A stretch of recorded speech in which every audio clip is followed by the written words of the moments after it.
Welcome back to another Eagles film study. We're going to dive into the defensive side of things as we're looking at the offense yesterday. And while there were a lot of positive takeaways, there were some concerning things that you don't want to see become trends over the course of the season last year as we slipped in run defense after the first quarter. And kind of after the first and second quarter, we did slip. So that's very concerning. It was like a microcosm of our season last year. So we'll see what we can do to get better and what from every level, from coordinator to players, how we can improve.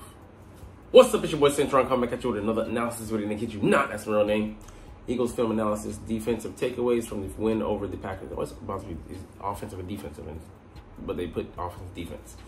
Anyways, Quinyon Mitchell, Zach Bond, and Reed Blankenship will be making some guest appearances. So let's get into it. So Quinyon Mitchell, man, just to be straight up, this dude, he played like a rookie at times, but you know, he played beyond his years at others.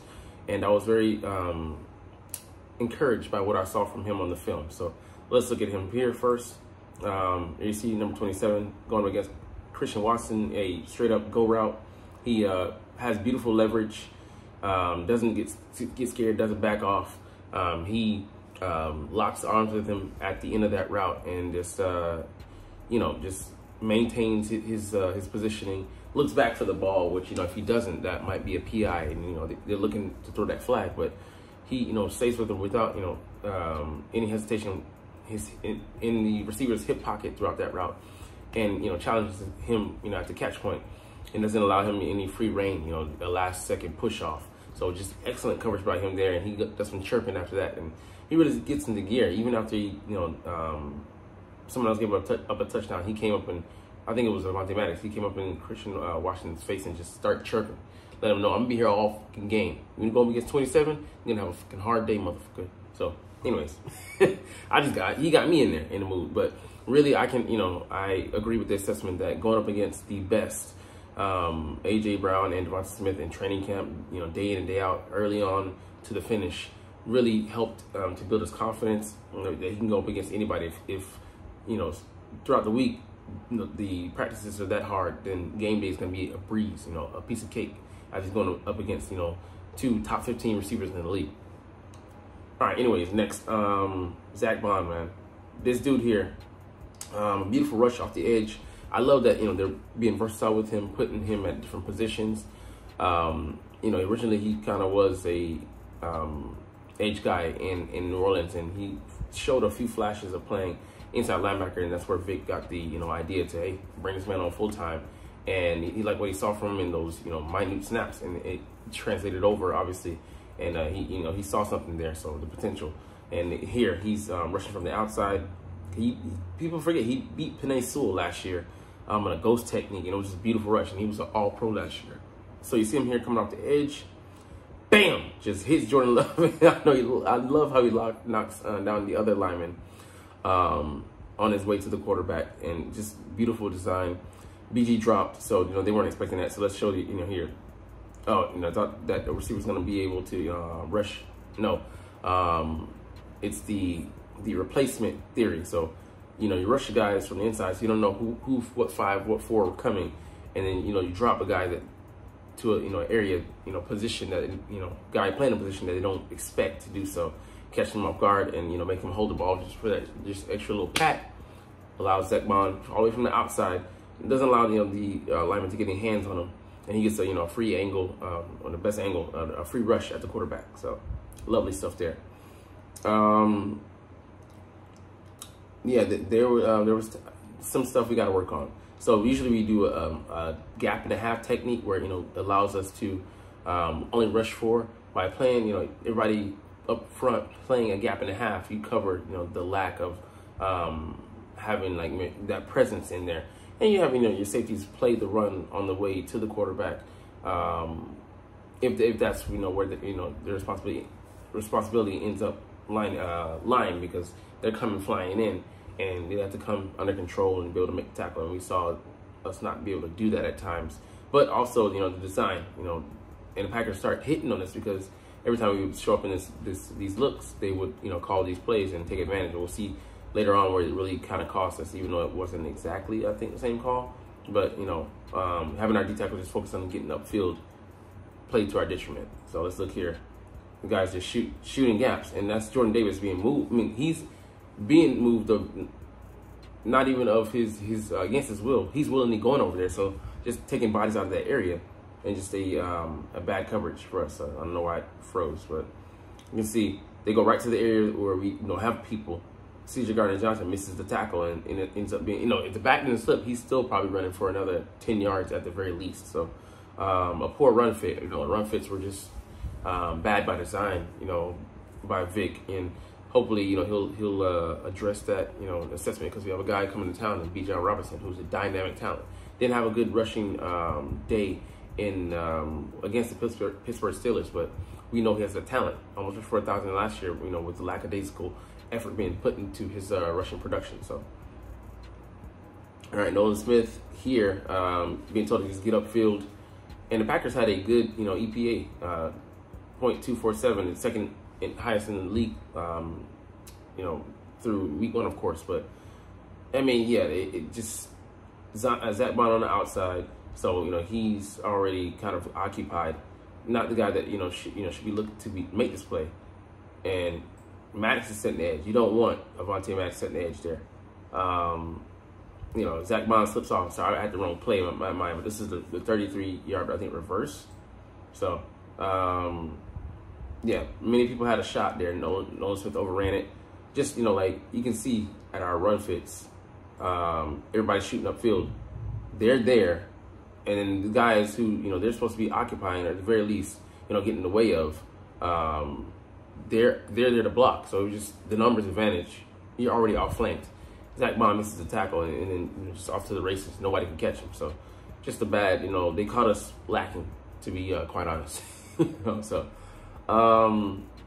this play here by Quinyon Mitchell. So they try to overload the guy with, some match principles and flood him in this area. So, send someone running in front of you with eye candy, you get caught up on that. And then the guy runs in front of you, and he makes the catch in your area. But he didn't take the bait. Now, that guy, he lets him run by, gets back into position. Avonte Maddox is coming on underneath. He knocks the ball off, out from over top. Just beautiful coverage. And, it was a great play that he made. And some guys don't have the athleticism to do that, but he runs a 4.23, 6 foot, $195, good jumping ability. And he's playing, beyond his years on some plays. But, we'll see where he got caught. He got caught lacking, later in the game. But he's a rookie. We have to remember that. He put a lot on his plate. He's supposed to be in mostly nickel duties, but Isaiah Rodgers being hurt with that hand out, injury out, hand out. He's got a hand, so he's out. But that allowed, Quinyon to play most of the outside snaps. And after seeing that this game, I was against it, but now I want him to play the, majority, the lion's share of the snaps outside, because he's shown that he's a great talent. And I don't want what happened last year, lack of snaps early, retarding. Yeah, no, don't catch me for that. The development of, our younger guys, and them getting playing time late, developing late, but, not when we really could have used them and used that experience that they had built over the course of the earlier games. All right, so that's cover 3 principles here. And I think Philly Film Room, I watched him break this down. He said, we threw a couple of different, coverages. It was match principles and just the basic zone, because we had, a lot of new guys in there, new pieces, guys not playing together. That matters as well, the chemistry. If you don't know what the guy next to you is going to do or how he's going to react in a situation, you're going to, be a little tentative in your approach. So a lot of issues there, but, it was, players, it was Vic, a mix and match of both. But, we don't know who has what responsibility on this play. So C.J. Gardner-Johnson on the Jordan Reed 70-yard touchdown, he's over there. When you already have, two guys in the area, they should be able to match that, number of players. And he gets caught looking in the backfield. So let's look at he's looking at the wrong thing.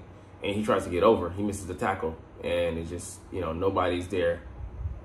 Boom. I mean, you got the, corner. It might be Quinyon Mitchell coming over. Yeah, that's where he was chirping. I think coming over from the other side. It just is what it is. So, I mean, yeah, it's a hard thing to do. They got us on vertical crossers, so that's something we have to work on, a couple times in the game. And it was different package design, and, but the same play, same concept they were running. So they found something that worked, like in the run game, with us overrunning the plays. They're like, thank you, we'll just let you run by and then take the space to acquiesce and run right through it. So just you really got to be on our P's and Q's and get in the film room, get that fixed, get that sorted out, and be better moving forward, because you put that on tape and teams like, okay, you showed a weakness, we're going to try to exploit it until you show us you can stop it. It's just football 101. But yeah, this crosser here. So you got Nakobe Dean going with this guy. Sorry, this is not Nakobe Dean.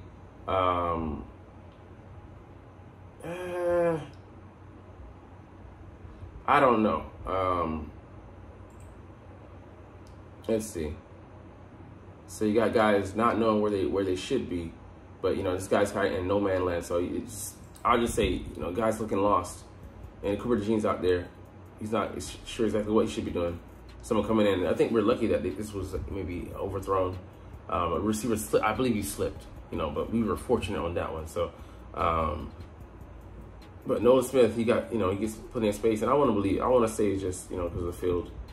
But, he wasn't winning that regardless of, the field or not. He just didn't make a move. And, he's playing a high number of snaps. I think he played like 31% and played, more over Bryce Huff. And, there's just something to be said about that, but we'll see really truly how the field conditions affect things this upcoming weekend at our home opener, our home turf. If they can't form some semblance of a pass rush, it's time to start inquiring. Not get worried, not to be concerned, but just inquire to, what the hell is going on. And why can't we, produce? And, it's not in favorable settings. We're at home. We know how the grass bends and everything. So we should be able to get that sorted out at home. And again, here is the another, I think, is it explosive play? Okay, it's Zach Bond dropping from the edge. Yeah. So this is the pick with not Ed Reed.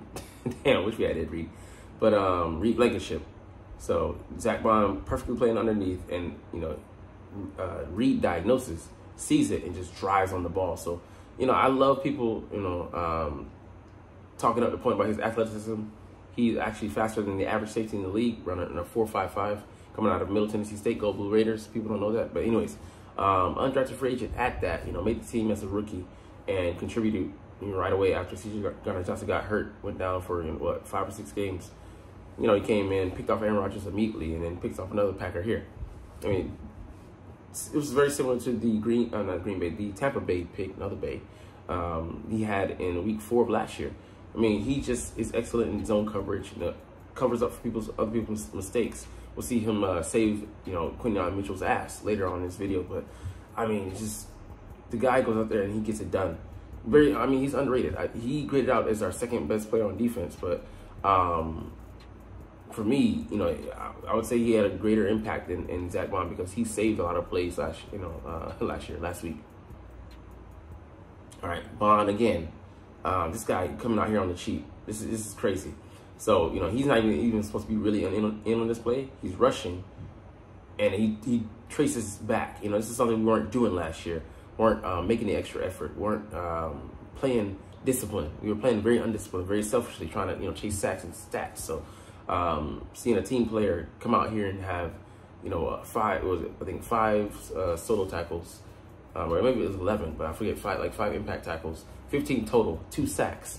His first multi-sack game, and come out here and ball. I love are you not entertained at the end of the game? And Dallas Goedert comes up and hugs him, because the man balled the fuck out on $4 million for this year. If he does well, I want to see us resign him. I don't know if we will. We might go. Oh, we got Jeremiah Trotter. No. Invest. We saw a great All-Pro linebacker last year in I'm getting your boy name. Went to the Bears. TJ Edwards escaped our grasp because we let him go. Just let him walk for free. I hope that if Bond balls out, we don't make that same fucking mistake this year. All right. All right, the run fits. this one here, you could just see just everybody all out of sorts, man. I mean, just the nobody filling the gap there, because like I love how they explained it. So nub tight end, a tight end with no receivers on the side of the field. Quinton Mitchell is forced into the run fit. Okay, decent, but then you got who's that? I mean, like, I forget who it was. Someone else lining up. Zach right on the edge, so it's nothing that can be had there. C.J. Johnson coming up and missing the tackle. I think this is him here. Yeah, you're like, damn. I mean, nobody stepped up to stop him. So, I mean, like, double teaming our line, our edge player and Sweat. I think 6 guys versus 5. It's gonna be a loss every day. So just what in the hell was this play call? It's got to be better. I mean, and he rightfully so gaseous on that. And then cover 3, this is where they got us again. So it's the 3rd different occasion. And he gets caught peeking in the backfield. Reed Blankenship saved his ass because he's supposed to be out here. I mean, up here, like, he got caught early, looking up.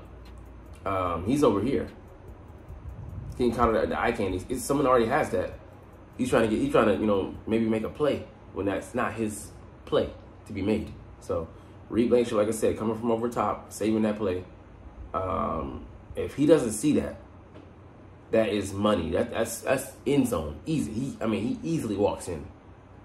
So, I mean, like I said, him being an eraser, he had to do that too much last year. But thankfully that, we have a heady safety back there. And I didn't want to say it, but I'm like, he's the better safety approach-wise and as far as, like, evaluation, assessment when it comes to him over C.J. Gardner-Johnson. Because C.J. right now is playing out of control, at times. That's what I saw a little bit. And, I'm not saying he sucks, but, we need to go in the film room and get better with our assessments. And so let's end it on this. Moro Ojomo coming out here. His issue coming out of Texas was that he wasn't a pass rusher. I'm seeing different, and I love this new 97. So he's not a liability like Hargrave, only a pass rusher only. He can do run defense as well. So he just swims over, keeps driving that direction, just keeps that leverage on the guard, and runs right into Jordan. Bam! Gives him some of that love. But anyways, we'll get out of here on that note. But it's all good, man. I enjoyed reviewing this one. Some of the late assessments were, but I didn't read it through properly because I was just trying to get through, get through my day. Anyways, it's all good because you're not even here watching this, because you're not here at the end of the video because you're not even watching it. But it's all good because I love talking about the freaking stinking Philadelphia Eagles, that team that I love since 2001, and I love making these videos. So we'll try to do this officially, but as always, it's Fly Eagles Fly, and let's motherfucking go. Like, comment, share, and subscribe Thanks for watching. Check me out at Centron Anime, Centron Life, or Centron Laughs, or other social media.